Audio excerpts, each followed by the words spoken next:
That was like his second best dunk of the When we do our next quarter. NBA segment, Yeah. you guys remind me, I have take of the year. Wow. Coming up, take of the year. Take of the Holy year. cow, okay. Weird warm-up laps before the start of the Indy 500. Scott McLaughlin just warming up the tires, warming them up. Uh-oh. God. They're out there for 2 weeks and really all year preparing for this race. Said it was the worst day of his life. I'm not trying to laugh at the guy. His post-interview, he said exactly what Wild said, and I quote, "This is the worst day of my life." Not great. Just warming up. No, he's probably right. Brutal. It's terrible. More wonderful. Early in Wolves But it's Thunder. only him. It's not on his team? This game is just over. When Did the Ant is team just running through everybody and making it look like. When that was his first dunk of the series, too. They made a big deal out of that. You know when I know a game is over?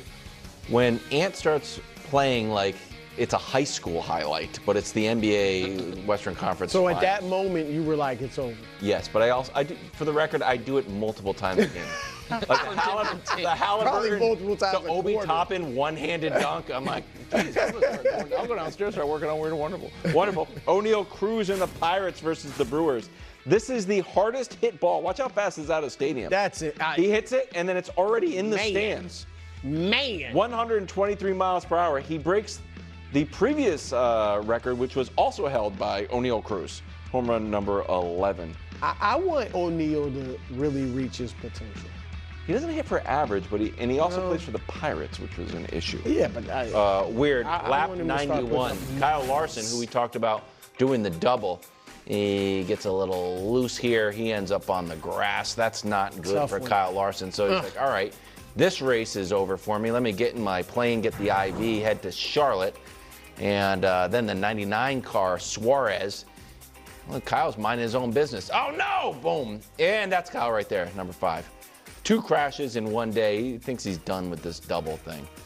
But gave it a shot 2 years in a row. A for effort, that's for darn sure. Yeah. Wonderful. We're before Dodgers Mets, bro. Ohtani getting warmed up, striking out his friends. Oh. Don't let my man back on the mound. Well, he is. He's coming soon.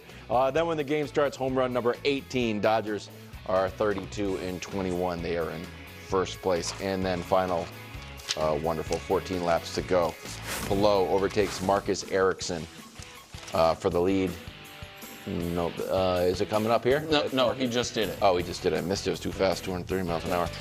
That was the killer instinct, right? Yeah. Townsend Bell was telling us, does he have it? He's got to show it. And there's also the moment, like 3 laps to go, when he like preemptively cut off Erickson. Yeah. That where it almost looked like he could have lost it on the end. That was sick. He got Well, he's trying to get him away from don't See that, draft Nick? on. I'm wearing That's a what suit. it was All right, supposed you know to what, look Hubs? like. He's wearing a Hubs. suit, too. He's also wearing a Right, suit. that's what it was if supposed Hubs to look gets me like. another thing of milk, I'll do that at the end of the show. I can't wear a soiled suit on She the get a air. little lobster bib. The Hubs, Hubs, give get me a another lobster thing of bib. I don't want a End lobster of the bib. show- end of the show would be I'll good. do it. That'll be Just good. gonna have to get Let's this get that dry ready. cleaned. That's the weird and wonderful from Fox the will National send you the bill. Pastimes. Aaron Rodgers was a guest on Mike's You Never Know live podcast. Clear my schedule again. And a young fan asked him about joining the Bears. Take a listen.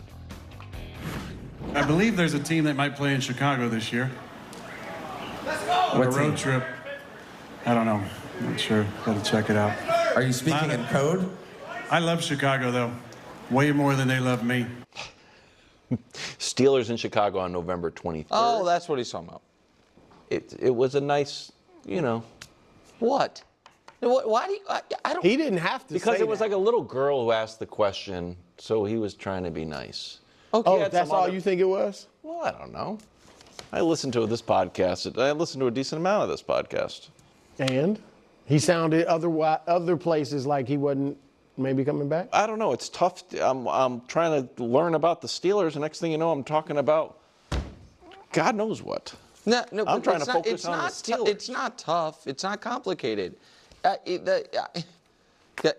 This is objectively terrible for the Steelers.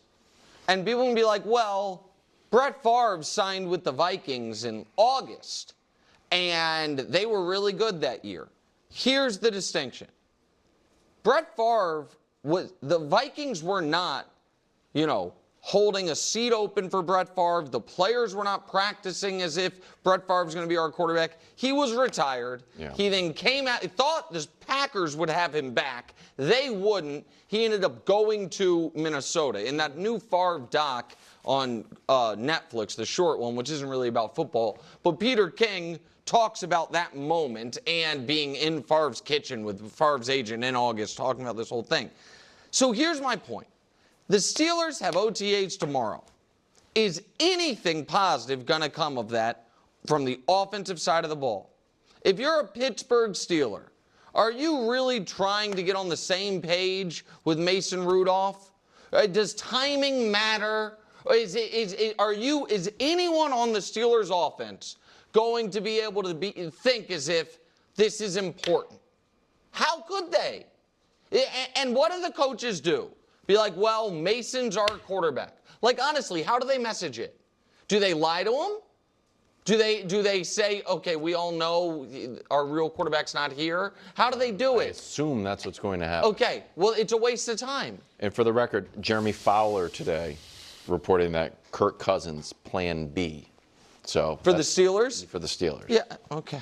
Look, I've said it before. I get it. You can't enter the season with Mason Rudolph as your quarterback and think you got a chance. I personally think it's going to end badly with Rodgers in Pittsburgh, even though I've been saying for eons that's where he's going to end up. And had he gone there months ago and been as all in, at least apparently as all in as he was with the Jets, despite the trip to Egypt, like when he went to the Jets, he was saying the right things. He was working out with the players, stayed around. He came back when he got injured. Like, there's none of that with these Steelers. Go ahead. And I just think that I've said it, and I'm going on the record. I think this is going to be the first losing season for Mike Tomlin with Aaron Rodgers quarterback. To me, the one good thing I don't think it's going to happen, but yeah, certainly if they made a playoff run with him, that'd be great. But to me, the one realistic positive I can see coming out of this is if Will Howard, who I actually like Will Howard. Gets reps? Yeah. Well, Sure. No. He just learns at the feet. And I get it. You can say there's a lot he's going to have to not learn from Rodgers off the field. Sure. But just learning at the feet of Rodgers as a quarterback, and maybe he can become something for the Steelers. My last point on this. Rodgers, however long ago, went on McAfee, was like, listen, I have a lot going on in my personal life. Some of it seemed pretty dramatic. I don't know what I want to do, and I'm only saying this because there's so much misinformation going on. And then disappeared. And I think in that moment, people then, I think, wanted to give him the benefit of the doubt to a degree, and maybe even Steeler fans were like, okay, what more? Listen, he's being honest. He's telling us this. When he does this 3 Hours with Rogan podcast tour, that thing is talking about anything and everything in the world and super available and chilling. And the rest of the team is starting to practice tomorrow. It feels less like, okay, he's a guy conflicted about his decision, and more like a guy who wants a chill summer. And I think that is a fair reading of it. And I think him flirting openly with the Steelers while everyone else is going to be sweating in pads tomorrow, or maybe not in pads, but whatever, practicing tomorrow, is a bad look and bad for the team. You know what'll make it a better look? If it's truly 10 or 15, even $20 million. Like, remember he talked about I'll play for 10? If he gets 40 or something, it's going to be like. Of course, yeah.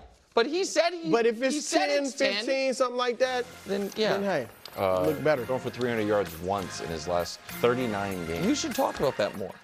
No one brings it up. I'm not sure he's. Don't worry, we'll be back. I can't believe they're leaving. Like, who would